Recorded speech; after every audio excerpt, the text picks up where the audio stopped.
Speaking of helping people, your other company, KDC, how the hell do you balance your time between the two of these? 100% and 100%. Come on. That's the correct answer right there. Yep. So on your LinkedIn, it says KDC Earth is doing sustainability at scale, having built over $3.5 billion of national infrastructure and, putting that money into develop systems to solve some of the world's biggest environmental problems. Uh, what is I guess in your own words, kind of what is the difference here between some of the other work you're doing? Yeah. So, I mean, it's all at the end of the day kind of goes back to that core thesis of we're all screwed as a society unless we have massive change. And how do we really start to enact that and put our money where our mouth is and really build shit? And so when KDC is as I kind of mentioned in the beginning, my father and his whole kind of background of really being an entrepreneur. So we're fortunate and blessed that he's still building companies with us. And his whole background was building about 600 megawatts worth of natural gas cogeneration facilities, becoming one of the largest independent power producers. That was his first business that GE financed about $800 million into. And then he very quickly transitioned that into building infrastructure for telecom nationwide, and had one of the largest privately held telecom companies kind of spanning 40 cities. And so my brother and I, very fortunate and inherited kind of this entire platform with him.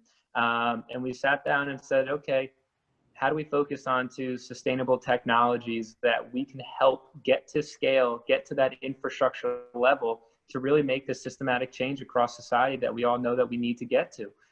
So at that time, about 10, 12 years ago, we started KDC Solar, built about 125 megawatts of solar projects for companies that many of major pharmaceuticals. We made Six Flags one of the first amusement parks in the world to be 100% powered by solar. No way.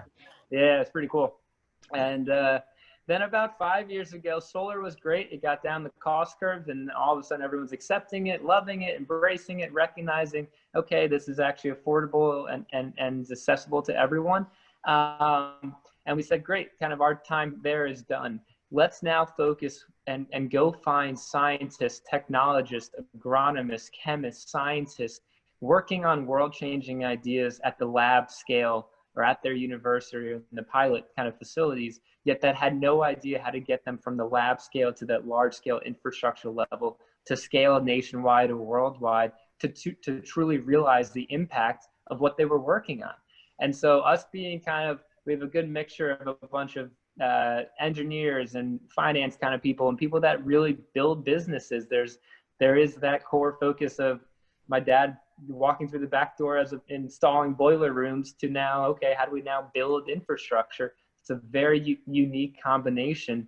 And a lot of the core team over those past 30 years is still sitting around the table saying, great, now let's go build stuff.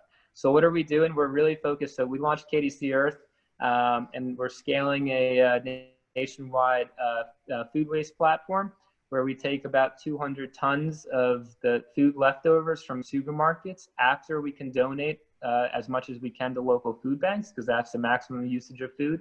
But we take about 200 tons every single day at each one of our facilities. We hope to be building 50 of these to solve food waste. But what we do is we actually upcycle that food into an animal feed the very next day to create a completely closed loop, waste-free agricultural system.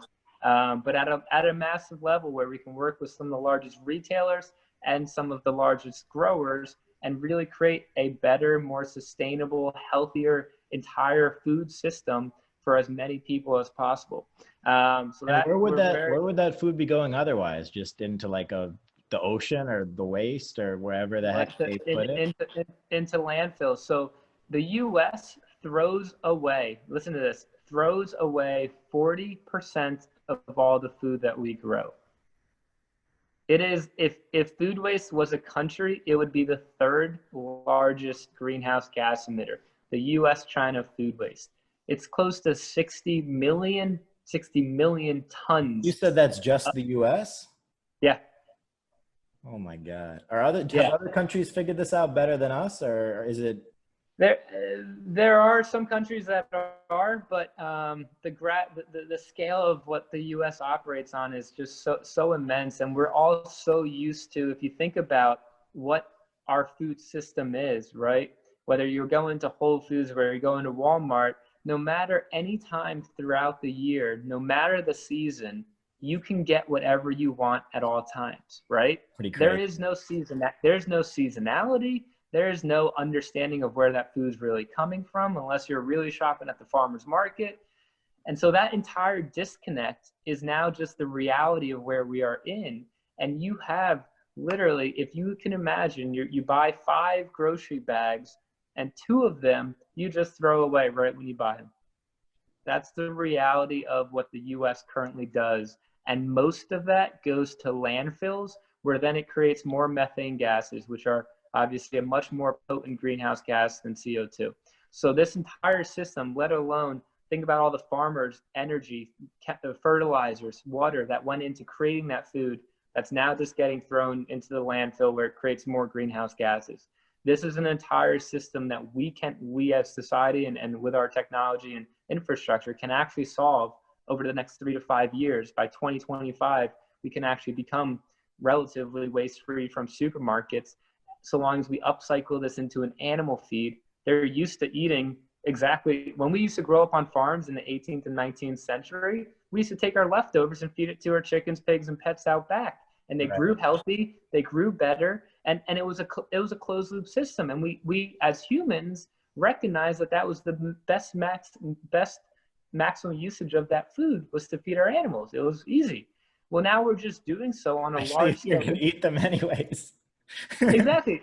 And now we're doing so at a large scale infrastructure level with a couple $100 million kind of behind us to scale. Yeah. Oh my God. Did I lose your Yeah. video? There, your video. Nope, I'm right here. Sorry. Um, so you're taking like an exact example of this would be a supermarket, throws away 40% of their food or whatever. And you guys then have trucks that go pick that up and then bring it to a farm, or you guys bring it to a facility that turns it into, I think you, and yeah, you're not frozen. And then you bring it to a facility Yeah. that turns it into Yeah. So food. And you're then where am I yeah. wrong there? I'm trying to understand No, the no, whole process. you're you're pretty close, man. So we work with the supermarkets. We put 2 different bins out there, one for the produce and one for the meats. So we pick that up every 2 or 3 days. We bring it back to a centralized processing facility. So this is where that infrastructure comes in. We have an 85,000 square foot facility that can upcycle 200 tons every single day. 200 tons is a lot of input. Yeah. And we then grind it up. We convert it down to a dried animal feed. So it comes out and it looks exactly like what you currently think of an animal feed. And then we can ship that immediately to some of the growers and really create this closed loop system so that then they can grow the next chicken with a feed ingredient that's created by us, upcycled grocery product, and put back into the entire ecosystem. And all of a sudden, you now have a closed loop waste free system that's actually the best for the animal, best for the environment, and we are waste free as a society. Wow.